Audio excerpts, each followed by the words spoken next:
Fala pessoal, então, na aula de hoje agora nós vamos começar a falar sobre alguns critérios para as ocorrências das reações na química analítica, tá certo?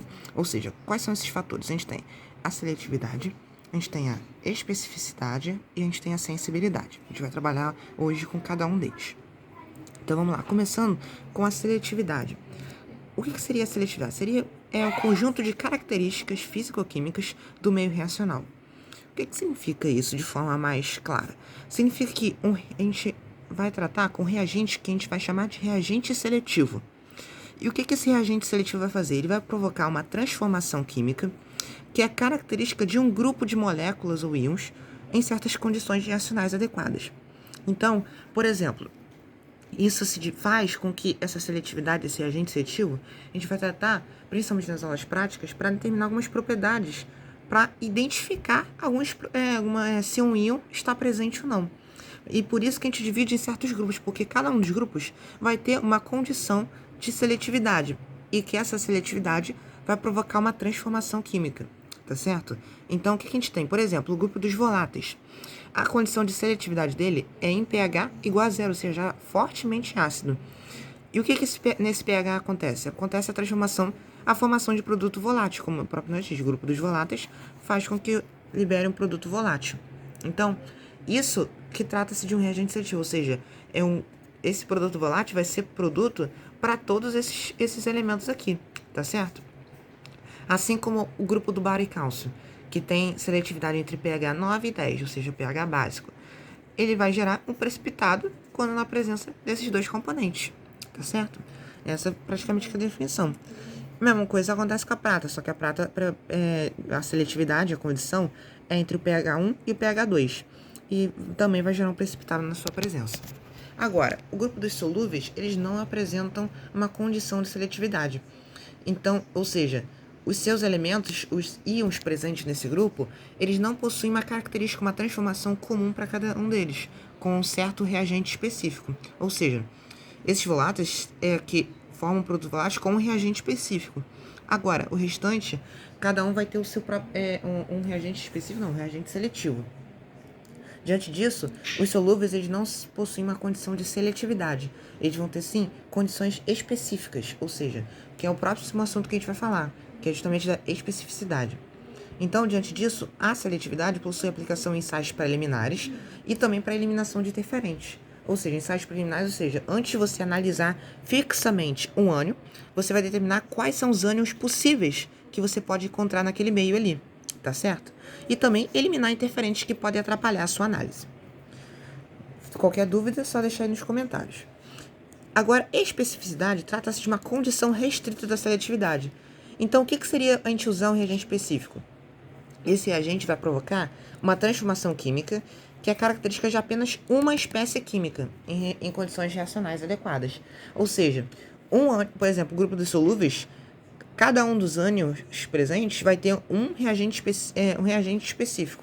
Ou seja, um reagente vai identificar precipitado, por exemplo, apenas para um tipo de solução, por exemplo, apenas para um tipo de íon. Então, isso que trata de um reagente específico, ou seja, por exemplo, eu tenho um reagente específico para por exemplo, permanganato, eu tenho um reagente específico, por exemplo, para cloreto, um reagente específico para nitrato, e assim por diante.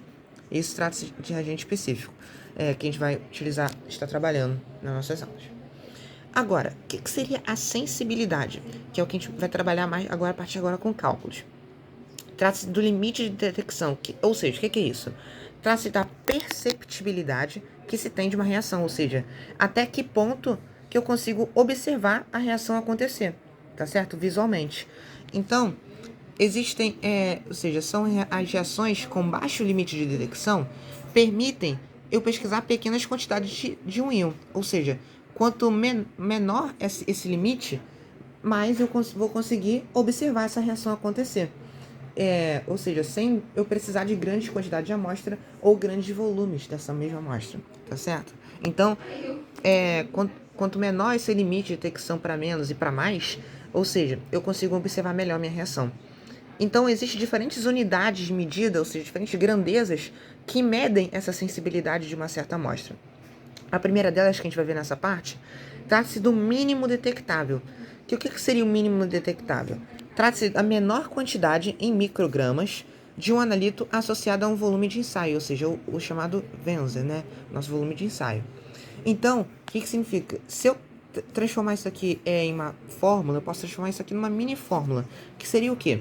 A gente tem o mínimo detectável, está associado a uma massa do meu analito, dividido pelo meu volume de ensaio. Ou seja, o meu volume, qual é a unidade do mínimo detectável? Como a gente viu, é microgramas. Enquanto a massa do meu analito vai estar provavelmente, no caso, vai ser representado em microgramas ou gramas, e o nosso volume de ensaio vai ser sempre, como a gente está trabalhando, se o enunciado não informar, vai ser 0,05 ml. Então, um exemplo, se eu digo que o mínimo detectável de uma amostra é de 5 microgramas, qual o significado disso? Significa que eu tenho a sensibilidade dele é de 5 microgramas para 0,05 ml, ou seja, o meu volume de ensaio. Com essa relação, eu posso determinar qualquer outro tipo de dado que eu possa obter. Por exemplo, eu quero saber quanto que eu tenho em 1 ml. Eu posso fazer uma mini regra de 3 aqui para poder determinar qual é a minha massa que eu tenho aqui. Tá certo? Se eu posso fazer essa divisão, o que eu vou achar? Eu vou achar que é 0,01 microgramas. Dependendo do seu objetivo, eu posso descobrir uma outra unidade de medida de sensibilidade para me poder estar trabalhando aqui nessa relação. E vai destacar uma relação muito importante, que é a conversão de microgramas para gramas, ou seja, existe uma relação que diz o quê? Que 1 grama equivale a 10 elevado a sexta microgramas.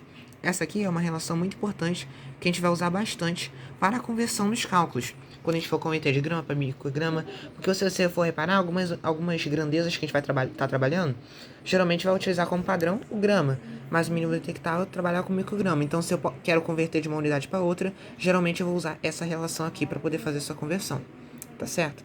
Então, na próxima parte, a gente continua essa parte de sensibilidade, falando das outras grandezas presentes na sensibilidade. Então, até lá.